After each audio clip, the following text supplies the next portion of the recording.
Yeah, so we got a sneak peek, and basically, a few people are like, "What do you think? What do you think? What do you think?" So I'm going to tell you what I think, and what I think is I'm kind of nervous and scared a little bit. Is this is clearly like selling Yella outpost with a landing pad and now a cargo area attached to it, and like you know showing the Drake Mule and like all these things that are just not real, like reality of how the game actually plays out. I know they're going more like the settlement side of things, which is a lot cooler because there might be like little hangars or more secure covered spaces. But it just this is one of those things that I feel like comes from a place where we're not really playing the game and making decisions on how the game should be played based off of assumptions instead of reality. People are going to get trolled at these locations so much while they're loading their cargo. That's the thing. I'm like, what the hell? How is this gonna work in like you're already creating this a bit of friction for loading and unloading, right? Which some people in the community are pretty adamantly, strongly against. I'm maybe somewhere in between. I'd love the idea of like automated cargo loading, which they had mentioned in the past. How do you get automated cargo loading at an outside location, open air? We know we eventually want to get rid of armistice zones. How does all this actually work? So I don't know what to think about what I'm seeing, essentially. The first thing that I come to is like, oh my God, people are going to troll so much. Right? And my feelings about piracy is I strongly believe it needs to be a thing. My feeling about piracy is that it shouldn't be happening during the loading and unloading process. It should be happening on the coming and going process from these locations. Right? That's just like how I feel like it should be. That's my personal opinion. There's a lot of people who pirate. There's a lot of people who do these things. And yeah. Just bring your guns, you goons. Again, like, and Elliot, I gotta try to say this as respectfully as possible. Because I know you're memeing, but I think you're bringing up a point that like somebody might actually say, and I think it's a really silly thing to say because let's say all these great characters are the people who are working on this cutlass that want to load the ship.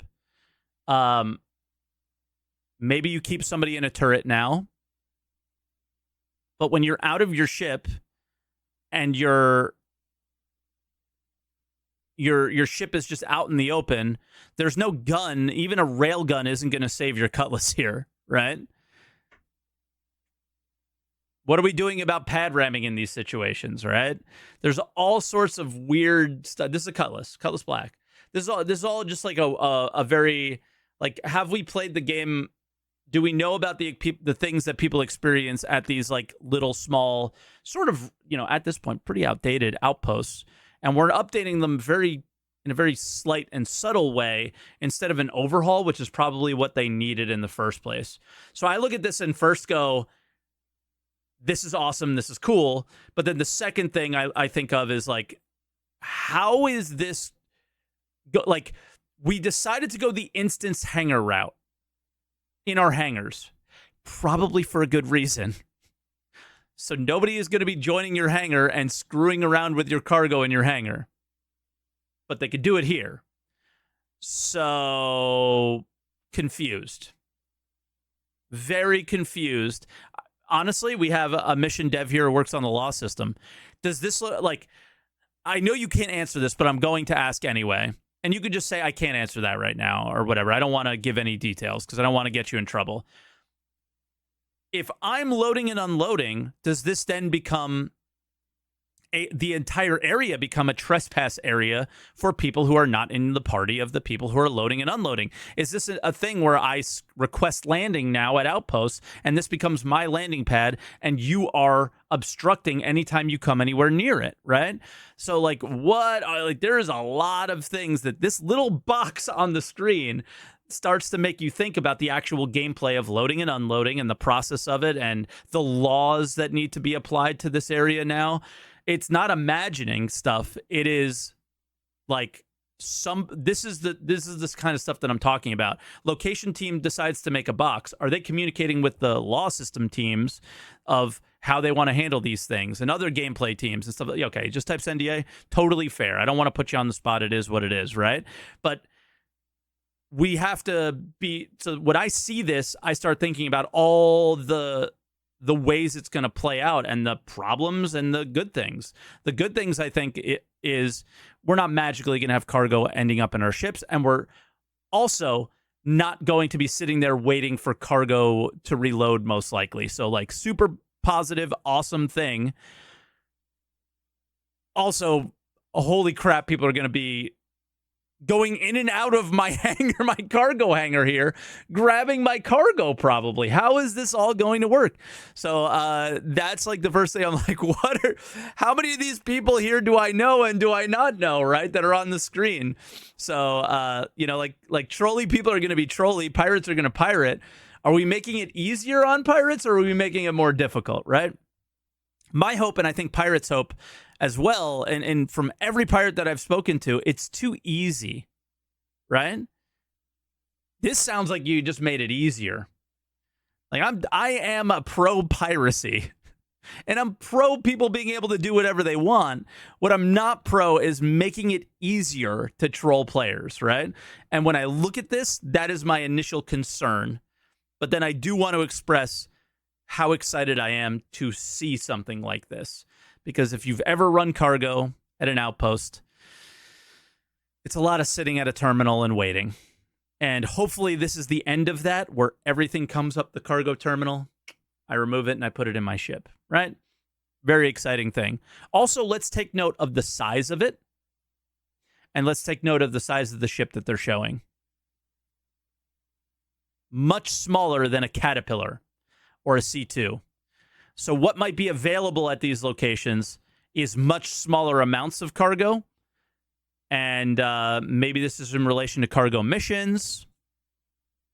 So this might be the type of way that they're going, hey, you know those smaller cargo ships? They're viable now. And where you'll be running cargo to and from are locations like these. So maybe, my concern shouldn't even really be a thing, because will pirates even want to hit those locations? Or will they be going for whole seas, going to and from stations and stuff, right? So we'll all have to see. But I'm just looking at it in generally from like a just completely open, insane area.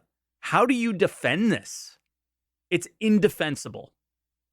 And I want there to be the ability for players to attack you while you're doing this, all that stuff. But it's just a box, and it's so open, and there's no way to defend it, even with a railgun. Nothing, because you're in an armistice zone. People are going to ram you if you're in an armistice. If you're not, it doesn't seem like there's any turret I can go on and defend myself. So those are my, I'm really excited, but also really nervous. Ground vehicles. So for the 96 SCU, you want me to have 45 ground vehicles to defend my ship? Come on, right? So I would love if there was turrets there that a player can literally go in, right, and defend their own stuff. That would be really cool, right? So very interesting. Very interesting to see, to say the least. But if I would be lying if I didn't look at this and go, ooh. My personal preference, Elite Dangerous, landing pad, go down, do your hauling gameplay, doors open, and then you're on the defensive. I want there to be a moment where you can let your guard down. But maybe that's not what they want, and that's okay too. But give me the opportunity to defend myself, which I don't see. So that's where I'm at with this. it'll be cool to say that no matter what, but it might be crazy for a little while, and we might have to like make some changes to make it not so crazy. But we'll see. Chad answered some of what you were asking in this ISC. Okay. Why do I click any of his links, dude? Why do I click any of his links? So that's my thoughts on that. I know some of you guys wanted to know, but yeah. I'm never clicking a link from you again.